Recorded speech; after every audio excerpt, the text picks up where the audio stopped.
Ok, bonjour les 11e, c'est simplement pour vous expliquer aujourd'hui comment le processus d'évaluation va fonctionner. Essayer de vous expliquer un petit peu plus clairement le fonctionnement de ces choses-là. Comme ça, vous allez être capable de vraiment bien fonctionner et bien comprendre ce que vous devez faire au niveau de vos démonstrations de connaissances. OK? Donc, quand on parle au niveau de la démonstration de la connaissance, vous avez ce qu'on appelle la conversation. Donc, à travers toutes les activités où est-ce que toi et moi ou la classe, nous parlons. Donc, ça peut être des conversations téléphoniques, ça peut être des courriels qu'on se sont envoyés, des choses que tu as placées dans ton portfolio, les commentaires et les réflexions que tu fais. Ça peut être durant nos Zooms ou nos réunions Google. OK? Par la suite, on peut aussi, je vais considérer les observations. Donc, tout ce qui est vidéo, les choses que nous avons fait ensemble, le travail en petits groupes, le travail individuel que vous avez fait et toutes les leçons qui sont en direct qui vont devenir de plus en plus présentes. OK?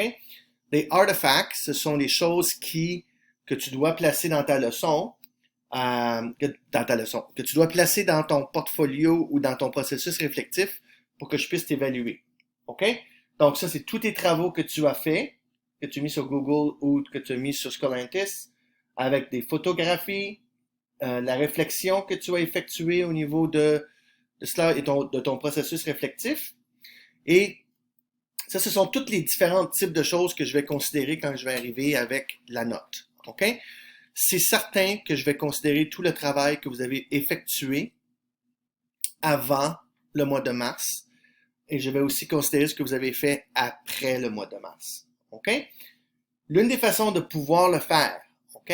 Quand je mets evidence, on appelle ça evidence of learning, tu vas devoir, soit tu vas me créer un document Word, OK? Soit que tu peux faire un screencastify. Je sais qu'il y a beaucoup d'entre vous qui jouez à des jeux vidéo, donc vous savez exactement de quoi je parle avec le petit walkie-talkie, puis vous parlez durant un jeu, donc c'est plus ou moins la même chose. Screen-O-Matic, qui est la version que j'utilise présentement, est une autre façon de pouvoir le faire. Et vous avez aussi ce qu'on appelle le Google Documents ou un Google Form que vous pouvez utiliser pour pouvoir me démontrer vos apprentissages. OK?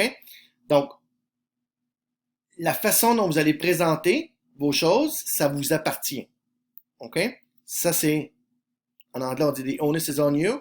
C'est à toi de me choisir comment est-ce que tu vas me présenter tes apprentissages face à ce que tu as appris durant ce temps-ci. OK?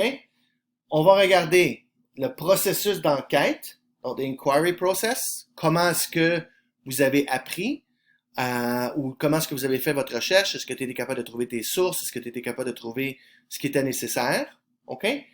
Donc ça, c'est un exemple d'une compétence que tu dois me démontrer. OK?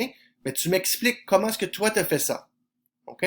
Donc tu peux avoir des travaux, tu peux avoir toutes sortes de choses, mais tu dois me démontrer comment est-ce que tu as procédé avec cette compétence-là. Et en ayant cette compétence-là, je sais exactement où tu t'en vas par la suite. OK? Si on arrive avec la deuxième compétence, qui est par exemple de me démontrer que tu comprends bien l'importance des événements, des personnes, donc cette compétence-là, tu dois me démontrer comment est-ce que toi tu l'as atteint.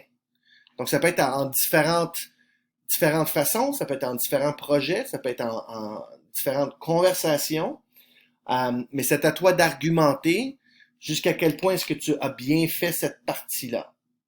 OK? Et la dernière partie qui est, par exemple, cause et conséquences, c'est la même chose. Tu dois me démontrer comment est-ce que tu as atteint cet objectif-là à travers ton travail. Je pense que c'est clair. Je ne vais pas vous donner plus d'informations que ça.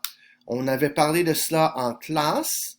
Là, je le fais sous forme vidéo avec vous pour que vous puissiez être capable de suivre ma démarche. Et puis, c'est ça. Donc, je vous souhaite bonne continuation au niveau de votre travail en sciences humaines 11. Et puis, on se revoit en classe.